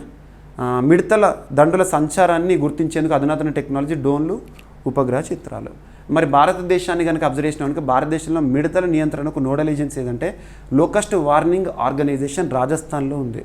లోకస్ట్ వార్నింగ్ ఎందుకంటే రాజస్థాన్ ఎక్కువగా ప్రభావితం అవుతుంది మిడతల వల్ల, ఓకేనా. ప్రపంచవ్యాప్తంగా అయితే మిడతల దండులను నియంత్రించేందుకు ఫుడ్ అండ్ అగ్రికల్చర్ ఆర్గనైజేషన్ పనిచేస్తుంది. రోమ్, ఇటలీ కేంద్రంగా పనిచేస్తున్న సంస్థ, రైట్. ఇక రక్షణ రంగానికి సంబంధించి ఇటీవల మనం చాలా అంశాలను డిస్కస్ చేస్తున్నాం. ఉదాహరణకు తీసుకుంటే ఎక్సర్సైజెస్ ఇన్ న్యూస్, వార్తలు నిలుస్తున్న విన్యాసాలు, రక్షణ రంగ దిగుమతులు, అంటే మన రక్షణ రంగ అవసరాలు తీర్చుకోవడంలో భాగంగా వివిధ దేశాల నుండి ఏమేమి దిగుమతి చేసుకుంటున్నాము. నెక్స్ట్ వచ్చేసి అంతర్జాతీయ స్థాయిలో రక్షణ రంగానికి సంబంధించి విడుదలవుతున్న రిపోర్ట్స్, నివేదికలు, సిప్రీ రిపోర్టు లేదంటే గ్లోబల్ ఫైర్ రిపోర్టు ఇలాంటివి. నెక్స్ట్ వచ్చేసి భారతదేశంలో డిఫెన్స్ అక్విజిషన్ కౌన్సిల్ ఇటీవల వేటి కొనుగోలు కోసం ఆమోద ముద్ర వేసింది. నెక్స్ట్ వచ్చేసి రక్షణ రంగానికి సంబంధించి ఇటీవల వార్తలు ఇచ్చిన ఒప్పందాలు, డిఫెన్స్ ఎంఓయూస్ అంటాం, డిఆర్డిఓ ఎంఓయూ విత్ బీడిఎల్ ఇలాంటివి. నెక్స్ట్ ఫైనల్గా పూర్తి స్వదేశీ పరిజ్ఞానంతో తయారవుతున్న ఆయుధ సంపత్తి, మిసైల్స్ కానీ షిప్పులు కానివ్వండి, ఆయుధాలు ఏవైనా, ఓకేనా. సో ఇక్కడ అమెరికా నుండి దిగుమతి చేసుకుంటున్న ఒక engine GE-404 light combat air క్రాఫ్ట్లో ఉపయోగించే ఒక ఇంజన్ని అమెరికా నుండి దిగుమతి చేసుకోవడం అనేది వార్తల్లోకి వచ్చింది. అంటే ఇది డిఫెన్స్ ఇంపోర్ట్. అమెరికా నుండి ఇప్పటికే మనము చాలా ఆయుధాలు ఇంపోర్ట్ చేసుకుంటున్నాము. ఉదాహరణ తీసుకుంటే పొసిడాన్ 8I నిఘా విమానం కానివ్వండి, అపాచీ చినూక్ హెలికాప్టర్స్ని కానివ్వండి, MH-60 రోమియో హెలికాప్టర్స్ని కానివ్వండి, హర్పోన్ మిసైల్స్ని కానివ్వండి, సిగ్ సావర్ సిగ్ సావర్ తుపాకులను కానివ్వండి, ఇలా చెప్పుకుంటూ పోతే అమెరికా నుండి మనం చాలా ఇంపోర్ట్ చేసుకుంటున్నాం డిఫెన్స్. కానీ అత్యధికంగా ఏ దేశం నుండి డిఫెన్స్ ఇంపోర్ట్స్ మనం చూస్తామంటే రష్యా నుండి. పక్కన పెట్టండి ఇక. సో అమెరికా నుంచి భారత్కు మరో GE-404 ఇంజన్. ఎగ్జామినేషన్లో ఏడవుతానంటే ఇటీవల భారతదేశం ఒక ఇంజన్ని రక్షణ రంగానికి సంబంధించి లైట్ కాంబాట్ ఎయిర్క్రాఫ్ట్లో ఉపయోగించే ఇంజన్ని దిగుమతి చేసుకుంది. GE-404ని ఏ దేశం నుండి అంటారు? అమెరికా. సో భారత్ అమెరికా నుంచి రెండో ఇంజన్ని అందుకుంది. వీటిని హిందుస్థాన్ ఏరోనాటిక్స్ లిమిటెడ్ స్వీకరిస్తోంది. HAL బెంగళూరు కేంద్రంగా పనిచేస్తున్న సంస్థ. ఈ ఆర్థిక సంవత్సరం చివరికల్లా మొత్తం 12 GE-404 ఇంజన్లను దిగుమతి చేసుకోవాలని లక్ష్యంగా పెట్టుకుంది భారత్. ఒక ఉపయోగం ఏంటంటే ఈ ఇంజన్లను light combat aircraft mark 1A fighter జెట్స్లో అమర్చని ఉన్నారు. LCA light combat aircraft Tejas mark 1A భారతీయ వాయుసేన ప్రధాన ఆధునిక ఫైటర్ జెట్. అందులో ఇంజన్ మాత్రం మనం అమెరికా నుండి. ఓకేనా? సో గుర్తుపెట్టుకోండి, సరిపోతుంది. సో GE-404 ఇంజన్ అమెరికాకు చెందిన జనరల్ ఎలక్ట్రిక్ కంపెనీ తయారు చేసిన అధునాతన ఫైటర్ జెట్ ఇంజన్. ఇక light combat aircraft Tejas mark 1A భారతదేశంలోనే తయారైన తేలికపాటి బహుళ విధులు నిర్వహించే fighter jet. Right? Indian air ఫోర్స్కు అత్యంత కీలకమైన స్వదేశీ జెట్ ప్రాజెక్ట్. ఇక హిందుస్థాన్ ఏరోనాటిక్స్ లిమిటెడ్ 1964లో ఏర్పడింది, బెంగళూరు కేంద్రం పనిచేస్తుంది. ఇండియన్ ఎయిర్ ఫోర్స్ October 8, 1932లో ఏర్పడింది, న్యూఢిల్లీ కేంద్రంగా. త్రివిధ దళాల్లో ఒకటి భారత వాయుసేన. ఇక రక్షణ రంగానికి సంబంధించిన ఒక విన్యాసము. సో చిన్న టాపిక్ ఇది. మనం నిన్నటి క్లాస్లో డిస్కస్ చేసిన తాలిస్మాన్ సబరు అటువంటివి చాలా పెద్దవి. ఇక్కడ ఒక చిన్న topic. So Bharat Japan coast guard సంయుక్త నావికాదళ విన్యాసము. ఏదైనా ఒక విన్యాసం వార్తల్లోకి వస్తే ఆ విన్యాసానికి సంబంధించి ఆ విన్యాసం పేరేంటి, ఎన్ని దేశాలు పాల్గొనడం జరుగుతుంది, ఆ దేశాల పేర్లేంటి, ఆ విన్యాసం ఎక్కడ జరిగింది, త్రివిధ దళాల్లో ఎవరికి సంబంధించింది ఆ విన్యాసం, ఈ పాయింట్స్ అయితే ఖచ్చితంగా చూడాలి. సో ఇక్కడ విన్యాసం పేరు జామాతా, JAMATA, జామాతా. సో భారత్ జపాన్ రెండు దేశాలకు సంబంధించి. ఎన్ని దేశాలు? రెండు దేశాలు. ఆ రెండు దేశాలు భారత్ జపాన్. అండ్ ఎవరికి సంబంధించింది అంటే కోస్ట్ గార్డ్కి సంబంధించింది. మన ఇండియా పెనిన్సులా 3 వైపులా సముద్రం కదా. సో ఈ తీర గస్తీ దళం అంటాం కదా, ఈ తీర గస్తీ దళాన్ని మనం కోస్ట్ గార్డ్ అంటాం. కోస్ట్ గార్డ్ వారు, భారత Coast guard, Japan coast gourd వారు సంయుక్తంగా నిర్వహించిన ఒక విన్యాసము. ఓకేనా? సో రీసెంట్గా జరిగింది. సో విన్యాసం పేరు ఏంటంటే జామాతా. జామాతా అనే జపనీస్ పదానికి తెలుగు అర్థం ఏంటంటే తిరిగి కలుద్దాం లేదా మళ్ళీ కలుద్దాం, మీట్ యు అగైన్ అన్నట్టు. సో తమిళనాడు రాష్ట్రంలోని చెన్నై తీర ప్రాంతంలో ఇది జరిగింది. సో రెండు దేశాల తీర రక్షణ దళాల మధ్య కార్యాచరణ సామర్థ్యాన్ని పెంచడం అనేది ఉద్దేశము. ఏదైనా ఒక ఎక్సర్సైజ్ ఎందుకు జరుగుతుంది అంటే రక్షణ పరంగా ఆ దేశాలు సహకరించుకోవడానికి, యుద్ధ సన్నద్ధ పరిస్థితులను చూపించడానికి, ఎటువంటి ఆపద వచ్చినా కూడా మా ఆయుధ సంపత్తి ఇలా ఉందని చూపించడానికి. సో భారత్ జపాన్ ద్వైపాక్షిక సంబంధాల ప్రత్యేకతలు రక్షణ రంగానికి సంబంధించి చూస్తే భారత్ జపాన్ వ్యూహాత్మక భాగస్వామ్యం కలిగిన దేశాలు. 2015లో మొదటి JIMEX Japan India maritime exercise, JIMEX Japan India maritime exercise ద్వైపాక్షిక నౌకాదళ విన్యాసాలు ప్రారంభమైనాయి. భారత్ జపాన్ సహకారంతో ఆసియా ఆఫ్రికా గ్రోత్ కారిడార్ నిర్మాణంలో భాగస్వామ్యం కలిగి ఉంది. 2007 నుంచి భారత నావికాదళం జపాను, ఆస్ట్రేలియా, అమెరికాతో కలిసి మలబార్ ఎక్సర్సైజ్, క్వాడ్ దేశాలు, క్వాడ్లో జపాన్ కూడా ఒకటే. ఓకేనా? భారత్ జపాన్ మధ్య 2022లో 2+2 మినిస్టీరియల్ సమ్మిట్ అనేది జరిగింది రక్షణ విదేశీ రంగానికి సంబంధించి. ఇక భారత తీర రక్షణ దళం 1977లో స్థాపించబడింది, ఏర్పాటైంది. సో న్యూఢిల్లీ కేంద్రం పనిచేస్తుంది. రైట్? ఇక భారత్లో సగానికి పైగా పిల్లలకు అందని టీకాలు, సో వ్యాక్సిన్స్ అందలేదని చెప్పేసి WHO అండ్ యూనిసెఫ్ నివేదిక. WHO World Health Organization 1948 April 7th రోజున ఏర్పాటైంది. WHO హెడ్ క్వార్టర్ వచ్చేసి జెనీవా, స్విట్జర్లాండ్ కేంద్రంగా పనిచేస్తుంది. WHOకు ప్రస్తుతం టెడ్రస్ అదనం గారు డైరెక్టర్ జనరల్గా విధులు నిర్వర్తిస్తున్నారు. తను ఇథియోపియా దేశానికి చెందిన వ్యక్తి. ఇక UNICEF, United Nations International Emergency Fund. UNICEF United Nations International Children's Emergency Fund. So పిల్లలకు సంబంధించి. సో న్యూయార్క్ కేంద్రం పనిచేస్తుంది, ఐక్యరాజ్య సమితికి అనుబంధంగా పనిచేస్తున్న సంస్థ. వాళ్ళు రిపోర్ట్ రిలీజ్ చేశారు. సో నివేదిక ముఖ్యాంశాలు: 2024లో ప్రపంచవ్యాప్తంగా 1.40 కోట్ల మంది పిల్లలు ఒక్క టీకా కూడా తీసుకోలేదంట. అంటే జీరో డోస్.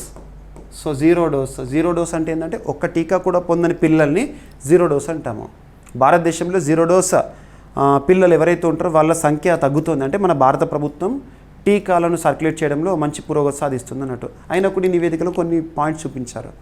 గత 2 ఏళ్ళుగా 2023-24 ఈ పరిస్థితి ఎటువంటి మార్పు రాలేదు. ప్రపంచవ్యాప్తంగా 89% మంది పిల్లలకు కంఠసర్పి అంటే డిఫ్తీరియా, టెటనస్ ధనుర్వాతము, కోరింత దగ్గు, పర్టుసిస్ వంటి మొదటి డోస్ మాత్రమే లభించిందంట. సగానికి పైగా పిల్లలకు టీకా అందని దేశాల్లో Bharat, Nigeria, Sudan, Congo, Ethiopia, Indonesia, Yemen, Afghanistan, Angola ఈ 9 దేశాలు ఉన్నాయట. సగానికి పైగా పిల్లలకు టీకా అందలేదంట. ఇక టీకా కవరేజ్ డిటిపి అంటాం కదా, కంఠసర్పి, ధనుర్వాతం, కోరింత దగ్గు, డిప్తీరియా, పర్టుసిస్, ఒకటి టెటానస్ 89% అంటే కవరేజ్. Hepatitis B 3 dose 85%. ఓకేనా.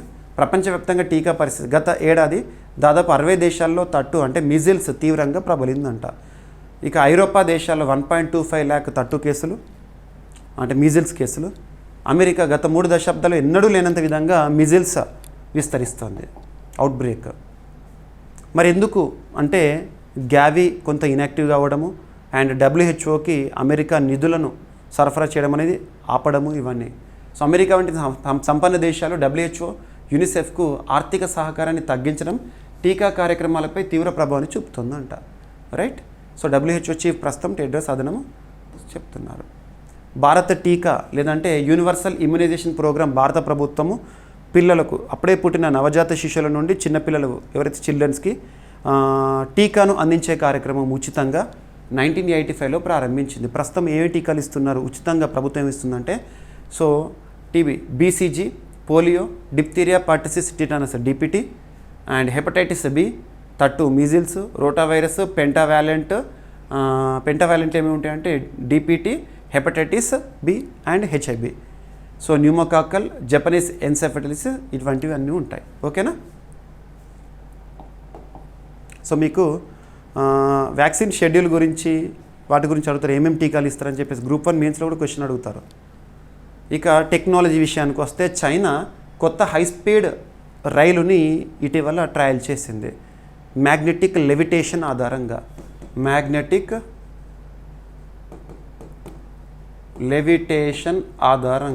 ఇందువల్లనే అంత హై స్పీడ్ అనేది 100 km/s అనేది స్టార్ట్ అవుతుంది.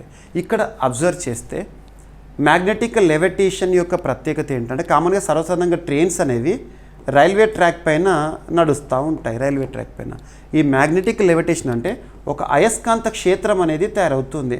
సింపుల్గా ట్రాక్కి రైలుకి మధ్య గ్యాప్ ఉంటుంది, అదంతా కూడా లెవిటేషన్ పార్ట్ అంటే అయస్కాంత క్షేత్రము. దాని ఆధారంగానే ట్రైన్ ప్రయాణిస్తుంది. ఓకేనా. చైనా టెక్నాలజీ పెట్టింది పేరుగా చూస్తున్నాం ఇటీవల కాలంలో.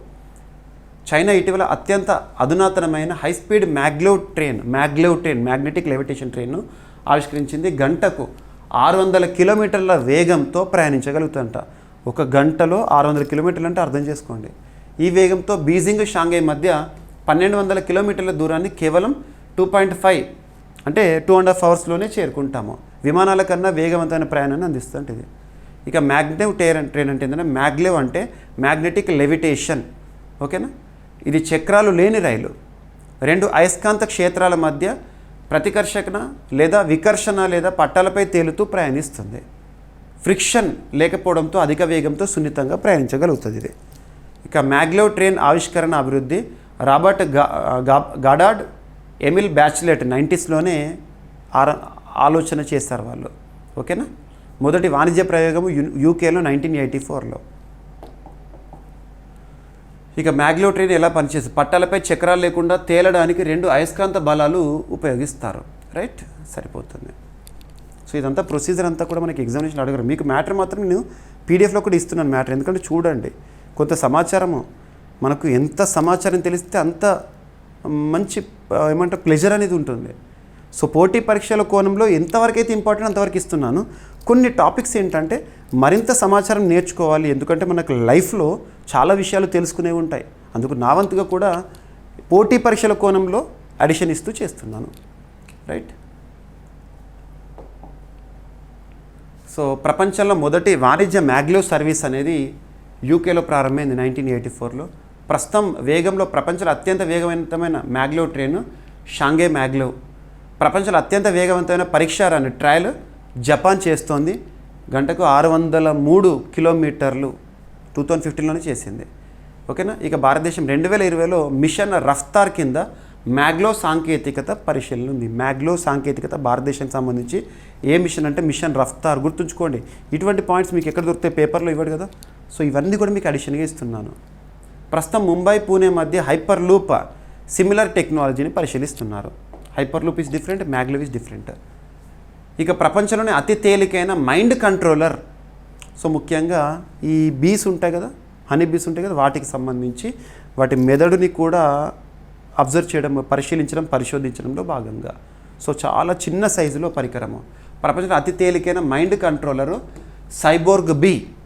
ఏ శాస్త్రవేత్తలు? చైనా. సో 2025 జూలైలో చైనాలోని బీజింగ్ ఇన్స్టిట్యూట్ ఆఫ్ టెక్నాలజీ పరిశోధకులు ప్రపంచంలోని అత్యంత తేలికైన మైండ్ కంట్రోల్ డివైజ్ సైబోర్గ్ బిని అభివృద్ధి చేశారు. Mind control. ఓకేనా. ఈ పరికరం బరువు జస్ట్ 74 మిల్లీగ్రామ్స్ అంతే.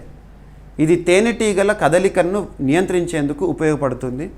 ఈ పరిశోధన ప్రొఫెసర్ జావో జిలియాంగ్ నేతృత్వంలో జరుగుతోందంట. Chinese journal of mechanical engineering వారు ప్రచురించారు. సో ఏ శాస్త్రవేత్తలు అభివృద్ధి చేస్తున్నారు చూడండి, సరిపోతుంది. తేనెటీగల కదలికను నియంత్రించేందుకు ఇది ఉపయోగపడుతుంది, బ్రెయిన్. రైట్. ఈ పరికరాన్ని తేనెటీగ వెన్నుపై అమర్చుతారు. 3 సూక్ష్మ సూదుల ద్వారా తేనెటీగ మెదడుకు దాన్ని అనుసంధానం చేసి స్టడీ చేస్తారు. రైట్. సో సైబోర్గ్ అంటే జీవరాశి మరియు సాంకేతిక పరికరాల సమ్మేళనంగా ఉండే ఒక జీవి లేదా పరికరం. రైట్. ఇక పశ్చిమ కనుమల్లో కొత్త డ్రాగన్ ఫ్లై జాతి ఆవిష్కరణ. గుర్తుపెట్టుకోండి, ఇటీవల కాలంలో చాలా కొత్త జీవజాతుల గురించి, వృక్ష జాతుల గురించి మనం చూస్తున్నాము. ఏదైనా జీవజాతి గురించి కానీ వృక్షజాతి గురించి కానీ చూస్తున్నప్పుడు దాని సైంటిఫిక్ నేమ్ గుర్తుపెట్టుకోండి. సైంటిఫిక్ నేమ్ ఆధారంగానే చదవాలి. మీకు హిందూ పేపర్లో లాస్ట్ పేజ్లో ఇటువంటివి కవర్ అవుతాయి. మీకు ప్రతి టాపిక్ నేను ఎక్స్ప్లెయిన్ చేస్తున్నాను. సో డ్రాగన్స్ ఫ్లై మనం చిన్నప్పుడు ఆడుకునే వాళ్ళము. స్కూల్ ఏజ్లో ఇటువంటి డ్రాగన్స్ ఫ్లైస్ని ఎలా ఆడుకునే వాళ్ళం అంటే వాటిని పట్టి వాటి టేల్కి లేదా తోకకి దారాన్ని కట్టి ఎగరేయడము, ఇటువంటివన్నీ కూడా చిన్ననాటి జ్ఞాపకాలు మీకు తెలిసే ఉంటాయి. ఈ రోజుల్లో ఈ వాతావరణ మార్పుల పరిస్థితుల్లో డ్రాగన్ ఫ్లైస్ అనేవి మనకు కనిపించట్లేదు. మనం నివసించే మన ఏరియాలో కనిపించట్లేదు. అద్భుతమైన కలర్స్ కూడా కనిపించేవి. సో అందులో కొత్త జీవజాతి. సో పశ్చిమ కనుమల్లో కొత్త డ్రాగన్ ఫ్లై జాతి ఆవిష్కరణ. పశ్చిమ కనుమలు వెస్టర్న్ ఘాట్స్, మీకు ఆల్రెడీ తరచూ చెప్తున్నాను, వెస్టర్న్ ఘాట్స్ పైన ఫోకస్ చేయండి, చాలాసార్లు వార్తల్లోకి వస్తుంది అని చెప్పేసి. Western Ghats. So western Ghats 6 రాష్ట్రాల్లో విస్తరించి ఉంటుంది.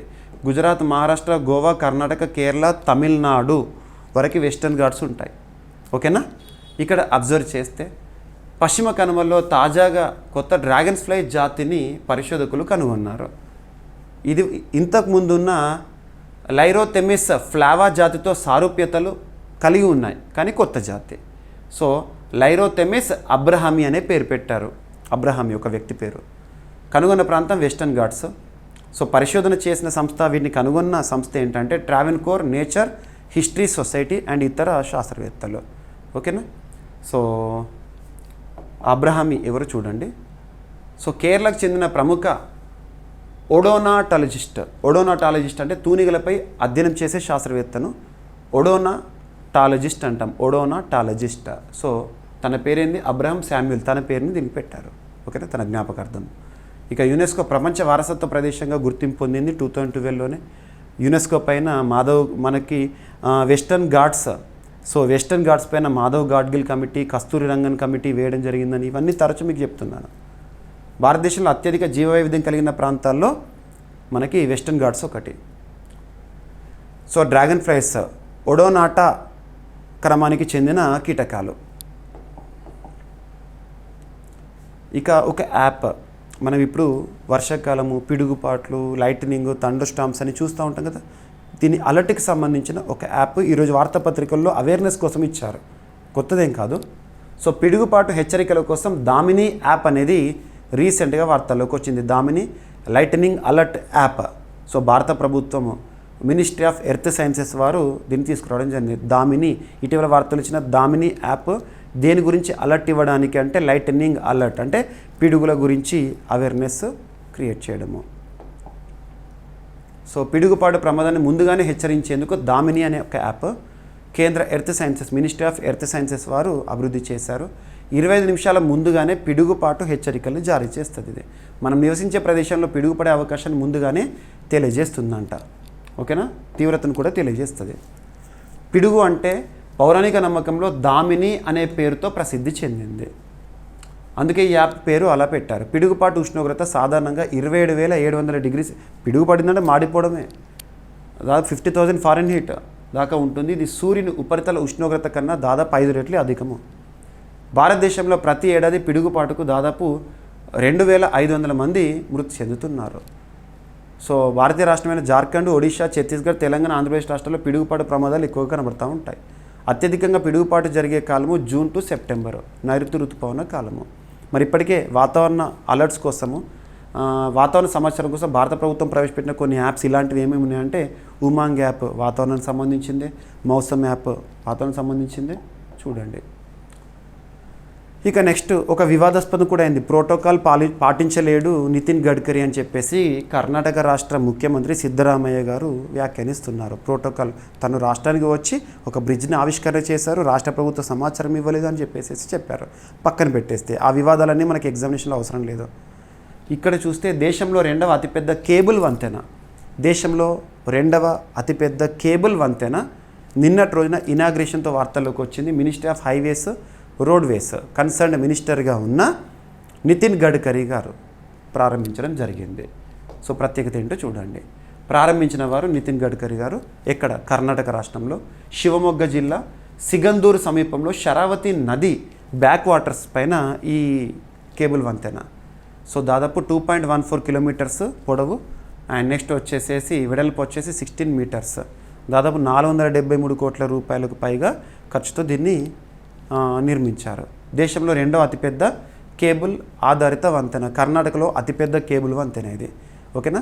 సిగందూరు చౌడేశ్వరి వంతెన, ఈ పేరు సిగందూరు చౌడేశ్వరి వంతెన ఇటీవల వార్తలకు వచ్చి ప్రత్యేకత. దేశంలో 2వ అతిపెద్ద కేబుల్ వంతెన and at the same time ఏ రాష్ట్రంలో ఉంది? కర్ణాటక రాష్ట్రంలో.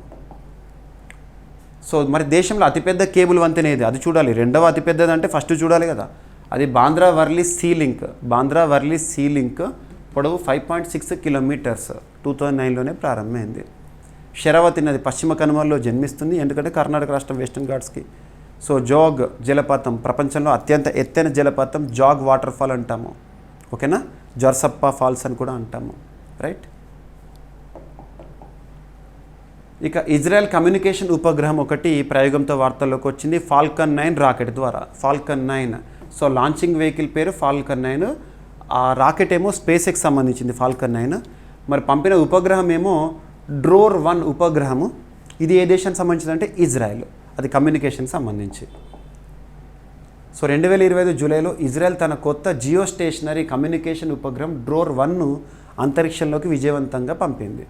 ఈ ఉపగ్రహాన్ని అమెరికాలోని ఫ్లోరిడా రాష్ట్రంలోని కేప్ కెనావెరల్ అంతరిక్ష కేంద్రం నుంచి ప్రయోగించారు. డ్రోర్ 1 ఉపగ్రహాన్ని Israel aerospace industries, Israel space ఏజెన్సీతో కలిసి అభివృద్ధి చేశారు. Israel the most advanced country in technology, the most advanced intelligence, Mossad Israel సొంతం. ఈ ప్రయోగం కోసం స్పేస్ ఎక్స్ సంస్థ రూపొందించిన ఫాల్కన్ 9 అనే రాకెట్ని ఉపయోగించారు. రైట్. ఇది జియో స్టేషనరీ ఉపగ్రహం. జియో స్టేషనరీ అంటే భూమికి దాదాపు 36,000 కిలోమీటర్ల ఎత్తులో కమ్యూనికేషన్ వ్యవస్థను పెంచడం కోసము ఉద్దేశము. డ్రోర్ అనే పదానికి స్వాతంత్రం, విముక్తి అనే అర్థాలు ఉంటాయంట. Right. So Falcon 9 space X సంస్థ అభివృద్ధి చేసిన రీయూజబుల్ రాకెట్, అంటే నింగిలో పేలోడ్ని పెట్టేసి మళ్ళీ వెనుకకు వస్తుంది అన్నట్టు రాకెట్. రైట్. ఇది ప్రధానంగా కమర్షియల్ మరియు ప్రభుత్వ అంతరిక్ష ప్రయోగాలకు ఉపయోగపడుతుంది. 2010లో మొట్టమొదటి ప్రయోగం జరిగింది ఫాల్కన్ 9. స్పేస్ ఎక్స్ అధినేత ఎలాన్ మస్క్ ఇటీవల ది అమెరికన్ పార్టీ పెట్టాడుగా తనే. ఓకేనా. 2002లో స్థాపన సంవత్సరం. ఇక క్యూఎస్ వరల్డ్ యూనివర్సిటీ ర్యాంకింగ్స్ గురించి చూస్తాం కదా. ఈరోజు పేపర్లో ఒక ఎక్స్ట్రా ఇన్ఫర్మేషన్ ఇచ్చాడు. సో క్వాకరల్లీ సిమ్మన్స్ లండన్ కేంద్రంగా పనిచేసే సంస్థ ప్రపంచ విద్యార్థులకు అందుబాటులో ఢిల్లీ ఉంది అని చెప్పేసి చెప్తున్నారు. విద్యార్థులకు అనుకూలమైన ప్రపంచంలోని ఉత్తమ 130 నగరాల క్యూఎస్ జాబితాలో భారతదేశం నుంచి 4 నగరాలకు చోటిచ్చిందంట. క్యూఎస్ నగరాలు ఇవి, యూనివర్సిటీ నగరాలు. అందులో ఢిల్లీ 104వ స్థానంలో ఉంది, ముంబై 99వ స్థానంలో ఉంది అవుట్ ఆఫ్ 130, బెంగళూరు 108th పొజిషన్లో ఉంది, చెన్నై 128th. ఓకేనా. ఏమేమి అంశాలు తీసుకున్నారు నగరాలను కన్సిడర్ చేసినప్పుడు ఈ క్యూఎస్ అనే సంస్థ అంటే ప్రపంచవ్యాప్తంగా విద్యార్థులకు అత్యంత సరసమైన అఫోర్డబుల్ నగరంగా ఢిల్లీ గుర్తింపు పొందింది. ముంబై, బెంగళూరు నగరాలు కూడా ఇదే విభాగంలో గణనీయంగా ఉన్నాయి. ఓకేనా. సో ఒకటి జీవన వ్యయము, సెకండ్ ఎంప్లాయబిలిటీ అండ్ అటువంటి అంశాలు తీసుకున్నారు. ఇక ప్రపంచంలో టాప్ సిటీగా ఎవరున్నారంటే క్యూఎస్ ర్యాంకింగ్స్, సిటీస్ ర్యాంకింగ్స్లో సియోల్ సౌత్ కొరియా 2026లో ప్రపంచంలో విద్యార్థులకు అత్యుత్తమ నగరంగా అవతరించబోతోంది. ఇక లండన్ యూకే వరుసగా 6 సంవత్సరాల పాటు మొదటి స్థానంలో నిలిచిన లండన్ 2026 ర్యాంక్ 2025లో ఉన్నాం, కానీ ఆ ర్యాంకింగ్స్ ఇచ్చినప్పుడు వాళ్ళు క్యూఎస్ ర్యాంకింగ్స్ ఇచ్చినప్పుడు 2026 అనే మెన్షన్ చేస్తున్నారు, గుర్తుపెట్టుకోండి. ఓకేనా, right.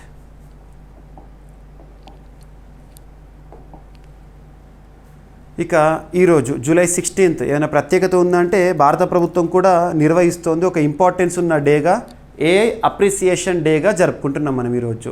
July 16th AI appreciation day. ప్రస్తుతం ప్రపంచమంతా కూడా ఏఐ కృత్రిమ మీద ఆధారంగా నడుస్తోంది, ఆర్టిఫిషియల్ ఇంటెలిజెన్స్. మరి ఆర్టిఫిషియల్ ఇంటెలిజెన్స్ గురించి అవగాహన కల్పించడంలో సో భారతదేశంలో artificial intelligence appreciation day 2025 July 16th నిర్వహిస్తున్నారు. దేశంలో ఏఐ వృద్ధి విజయాలను గుర్తిస్తూ ఏఐ ద్వారా ప్రజల జీవితాల్లో సంభవిస్తున్న మార్పులను, ప్రయోజనాలను తెలియజేసేందుకే ఈ రోజును నిర్వహిస్తున్నారు. భారత్లో ఏఐ అభివృద్ధి ముఖ్యాంశాలు బెంగళూరు, హైదరాబాద్, పూణే వంటి నగరాలతో పాటు గ్రామీణ ప్రాంతాల్లోనూ ఏఐ ప్రభావాన్ని చూపిస్తోందంట. ఓకేనా. సో ప్రధాన రంగాలు ఆరోగ్యము, విద్య, వ్యవసాయం, పాలన, పరిశ్రమ. ఇక భారతదేశ ప్రభుత్వం ప్రతిపాదించిన ఏఐ ఫర్ ఆల్, అందరికీ ఏఐ అని చెప్పేసి గుర్తుపెట్టుకోండి. ఇక ఏఐకి సంబంధించి కానీ టెక్నాలజీకి సంబంధించి కానీ ఇంపార్టెంట్ ఇయర్స్ చూడండి. భారతదేశంలో టెక్నాలజీ పరంగా ఎలా వృద్ధిని సాధించాము. 1960sలో భారతదేశంలో ఏఐ ప్రయాణము కంప్యూటర్ సైన్స్ పరిశోధనలో ప్రారంభము. ఇక 1986లో నాలెడ్జ్ బేస్డ్ కంప్యూటర్ సిస్టమ్స్ ప్రాజెక్టులో ఏఐ రంగంలో కీలకము ఉందడుగు. 1990sలో సీడాక్ వంటి సంస్థలు సూపర్ కంప్యూటింగ్ ప్రారంభ ఏఐ ప్రాజెక్టులతో అభివృద్ధికి దోహదం చేసింది. ఇక 2000sలో, 2015లో, 2018లో ఇక ఏఐ ప్రస్తుతం ప్రతి రంగంలో కూడా ప్రభావాన్ని చూపిస్తోంది. ఆరోగ్య రంగము, వ్యవసాయము, విద్య, పాలన, పరిశ్రమ. సో అందుకు సంబంధించి AI appreciation day July 16th. ఓకేనా. సో ప్రపంచంలో భారత్ ఏఐ స్థానము, ప్రపంచంలో ఏఐ రంగంలో అత్యధిక పెట్టుబడులు పెట్టే 5 దేశాల్లో భారత్ ఒకటి, రైట్. ఇక భారత ప్రభుత్వం తాజా కార్యక్రమాలు భాషా అనువాదానికి ఏఐ ఆధారిత mission and Atal AI labs, దేశవ్యాప్తంగా విద్యా సంస్థలు ఏఐ పరిశోధన కేంద్రాలు. సో ఏఐకి సంబంధించి అంతర్జాతీయ స్థాయిలో బ్లెస్లీ డిక్లరేషన్ ఇటువంటివి చూడండి. ఇక 2 తెలుగు రాష్ట్రాలకు సంబంధించి అభ్యర్థులు గమనించండి. మన current affairs, daily current affairs చూడండి, ప్రతిరోజు ఇస్తున్నాను కదా. ఏపీకి సంబంధించి, తెలంగాణకి సంబంధించి 2 రాష్ట్రాల అభ్యర్థులను దృష్టిలో పెట్టుకొని నేను ఇస్తున్నాను. స్టేట్ న్యూస్, రీజనల్ ఇష్యూస్ని, తెలంగాణ అంశాలని, ఏపీ అంశాలను మొత్తం కూడా కవర్ చేస్తున్నాను. మీరు రోజు చూస్తే అన్నీ కవర్ అయిపోతాయి.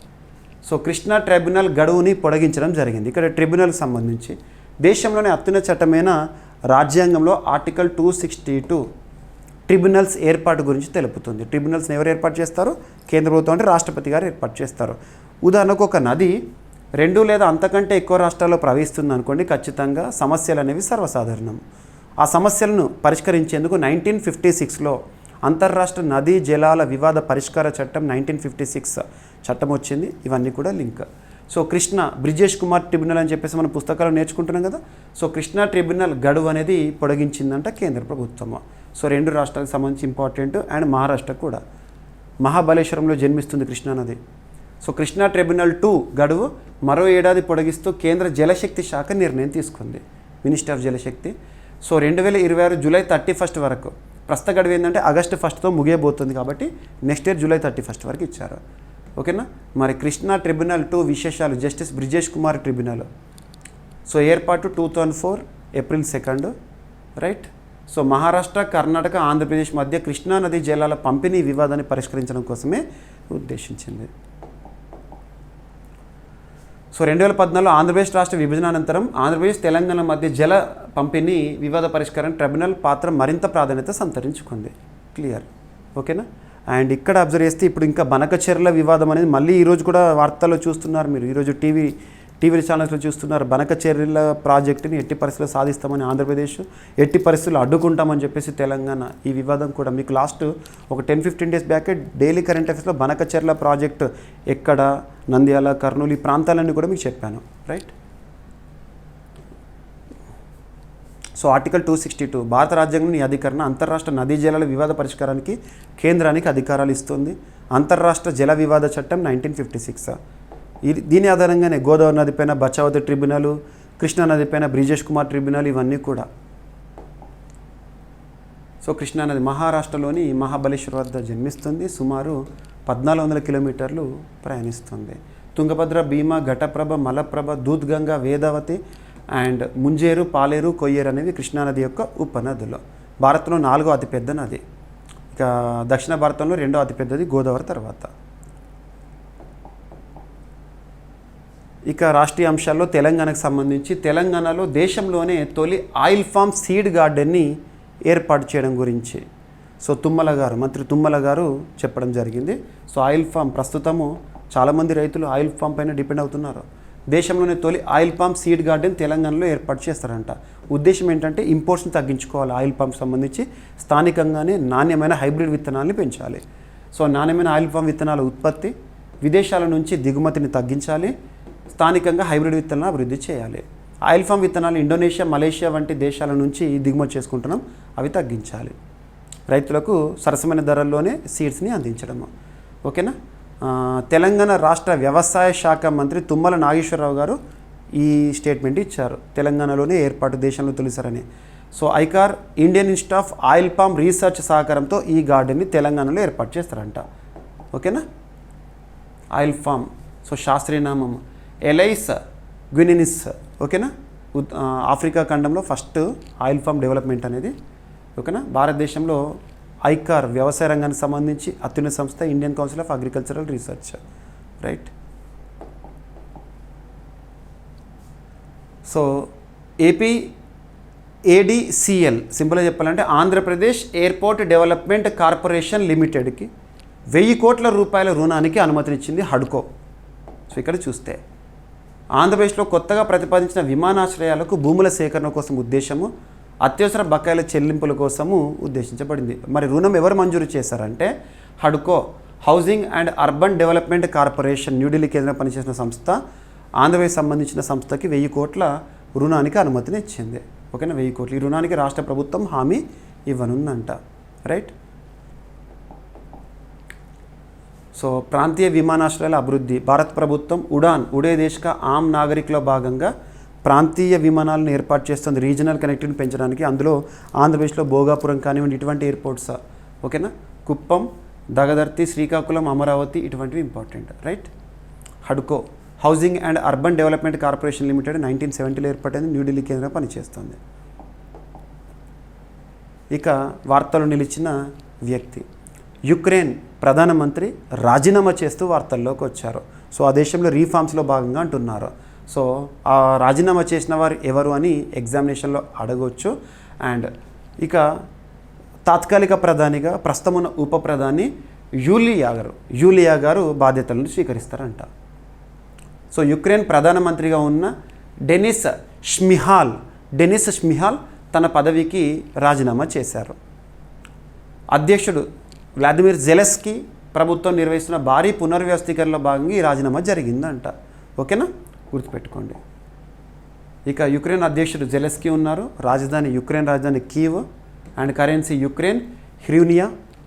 జెలెన్స్కీ 2019 నుంచి అధ్యక్షుడు అండ్ షమిహాల్ ఏమో 2020 నుంచి ప్రధానిగా ఉన్నారు. ఇప్పుడు తను రాజీనామా చేశారు, రైట్. ఇక ఈరోజు ప్రశ్న, భారతదేశంలో మొట్టమొదటిసారి ISO ఒక ప్రత్యేకమైన నాణ్యత certificate ISO 9001:2015 quality management system QMS ధృవీకరణ పొందిన పోలీస్ స్టేషన్గా ఏ పోలీస్ స్టేషన్ చరిత్ర సృష్టించింది, ఆ పోలీస్ స్టేషన్ ఏ రాష్ట్రంలో ఉంది? ప్రతి ఒక్కరూ సమాధానం ఇచ్చే ప్రయత్నం చేయండి. యాక్చువల్గా వీడియో లెంత్ అవుతుంది అని చాలామంది కామెంట్ బాక్స్లో ఇస్తున్నారు. బట్ నేను ఇచ్చే కంటెంట్ చూడండి, మ్యాక్సిమం మీకు ఇచ్చే అవకాశాన్ని చూస్తున్నాను. ఎంత కంటెంట్ అయినా కూడా చూడండి, ఎగ్జామినేషన్ పాయింట్ ఆఫ్ వ్యూలో మీకు 100% యూజ్ అవుతుంది. ఓకేనా? ఇక ఈరోజు టాపిక్స్ని క్విక్ రివిజన్ చేస్తే, సో హక్కులకి సంబంధించి సుప్రీంకోర్టు వాటి దుర్వినియోగంపై ఆందోళన వ్యక్తం చేస్తోంది. ఇక లోక్సభలో డిజిటల్ అటెండెన్స్ విధానం అనేది ఈ రానున్న మాన్సూన్ సెషన్స్ నుంచి మనం చూడబోతున్నాం. ఎంపీలు కూర్చున్న ప్లేస్ నుండే అటెండెన్స్. భారతదేశ తొలి డిజిటల్ నొమాడ్ విలేజ్ అనేది ప్రారంభము. యక్తాన్ విలేజ్ ఎక్కడ అంటే మనకి సిక్కిం. ఓకేనా? భారతదేశం మొట్టమొదటి ఆక్వాటిక్ పార్క్ ఏ రాష్ట్రంలో అంటే అస్సాం రాష్ట్రంలో. భారత్లో మొదటి మహిళలే నిర్వహించే డిస్పెన్సరీ ఛత్తీస్గఢ్ రాష్ట్రంలో.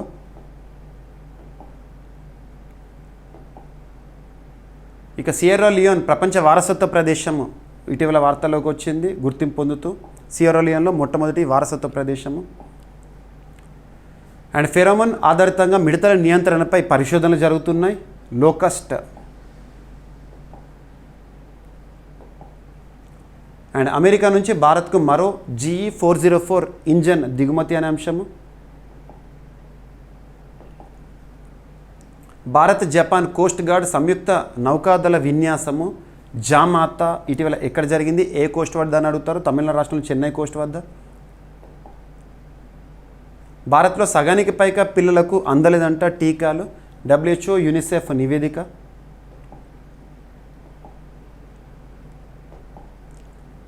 సో చైనా కొత్త హైస్పీడ్ మ్యాగ్లివ్ ట్రైన్ ప్రయోగం ఇటీవల జరిగింది.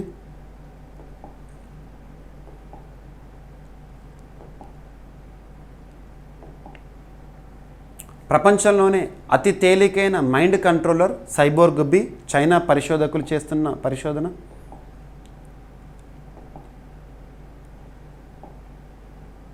పశ్చిమ కనుమల్లో కొత్త డ్రాగన్ ఫ్లై జాతి ఆవిష్కరణ. సో దాని సైంటిఫిక్ నేమ్ ఏంటో చూడండి. అండ్ పిడుగుపాటు హెచ్చరిక కోసం దామిని యాప్ అనేది ఇటీవల వార్తల్లోకి వచ్చింది. లైటనింగ్ అలర్ట్ యాప్ అని గుర్తుపెట్టుకోండి.